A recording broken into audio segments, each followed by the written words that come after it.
In July 2020, 10-year-old Breasia Terrell vanished in the darkness of night after what seemed like an innocent sleepover at her stepfather's apartment. The last person to see her alive was her half-brother. He said they had just been playing video games. But as the sun rose over Davenport, Iowa, Breasia was gone, and what followed was a community in chaos, a mother in agony, and a criminal investigation that pointed straight to a man they all once trusted.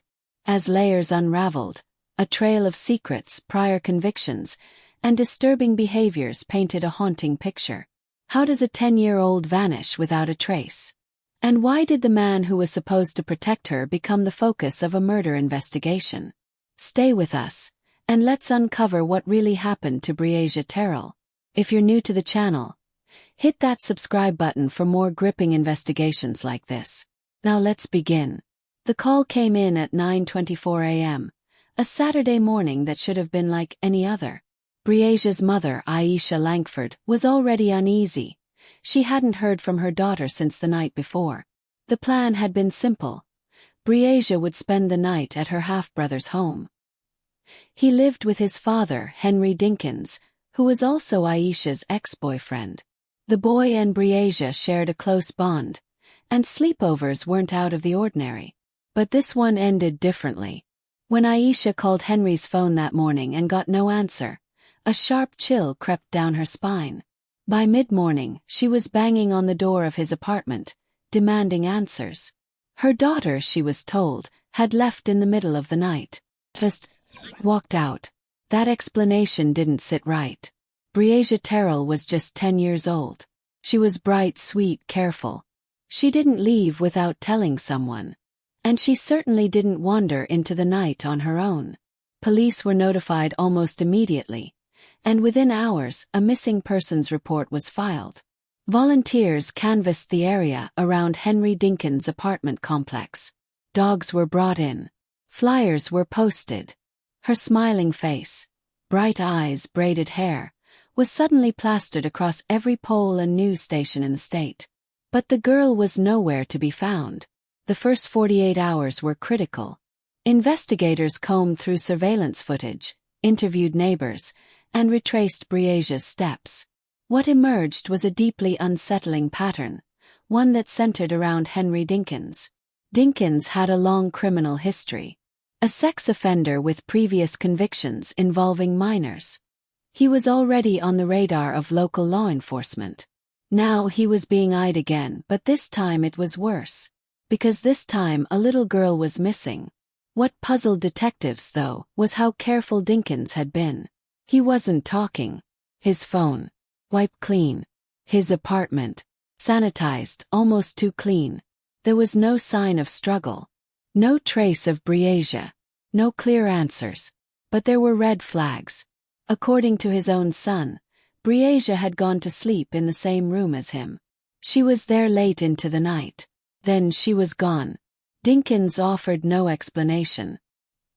He acted calm, indifferent even when police arrived. He had no story, just an expressionless face and a tired alibi. Investigators pressed harder.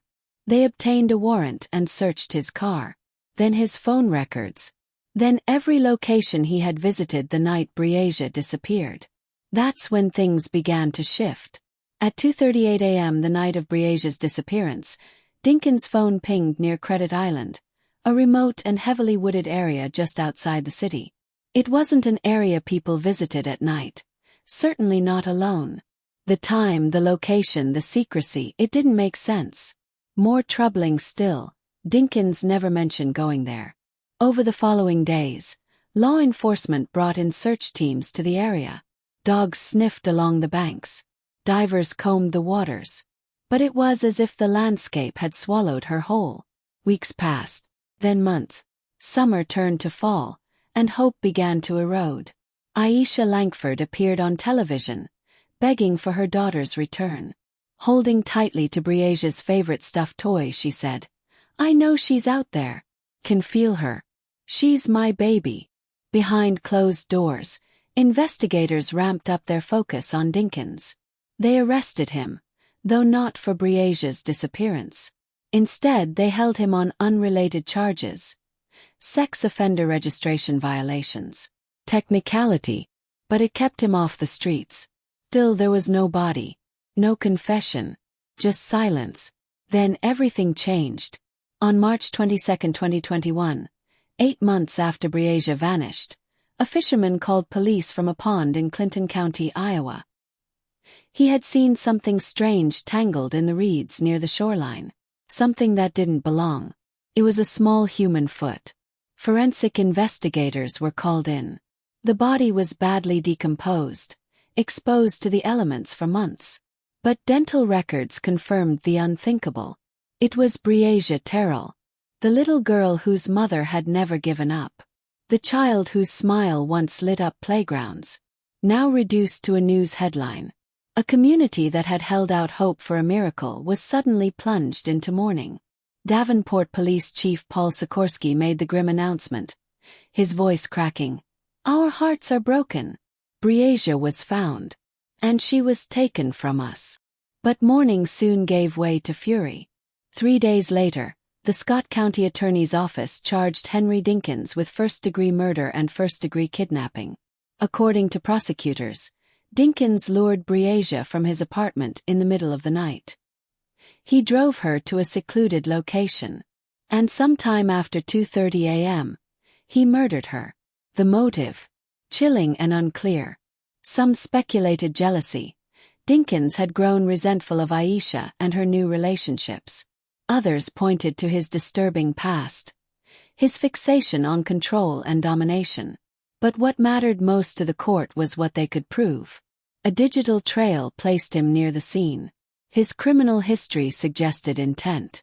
And the sheer volume of circumstantial evidence painted a brutal picture. Still, Dinkins pleaded not guilty. At his preliminary hearings, he sat stone-faced. No emotion, no apology, mask of silence. But the prosecution had what they needed. In pre-trial proceedings, more damning information emerged. Witnesses claimed Dinkins had made disturbing comments in the past. One ex-girlfriend told the court, "He said one day he'd make Aisha pay. I didn't know what he meant. Now I do." The jury trial is still pending, as Dinkins awaits further proceedings from jail. His defense continues to argue lack of direct evidence. But for many, including the community of Davenport, there is no doubt. They believe he did it. And they believe Breasia's final moments were spent in fear, betrayed by someone she trusted. In her memory, candlelight vigils continue each July. Purple ribbons line the fences of Jefferson Elementary School, where she once studied. Her mother, Aisha, now runs a foundation in her daughter's name, working to protect vulnerable children from predators like the one who stole hers. She's become an advocate, a voice for the voiceless. Breasia was love. She was light, Aisha told a reporter during a remembrance event. "I won't let her name disappear. I won't let what happened to her be forgotten." Henry Dinkins remains in custody as the murder case proceeds. If convicted, he faces life without parole. But no sentence, no verdict, will ever erase the pain carved into the hearts of those who loved Breasia Terrell. 10-year-old girl. Full of life. Gone too soon. Her case serves as a dark reminder. Evil can wear familiar faces. And sometimes the most dangerous predators are the ones already in our homes. If this story moved you, please like, comment, and subscribe to stay updated on more true crime investigations. Together, we shine a light into the darkest corners. Until next time, stay safe.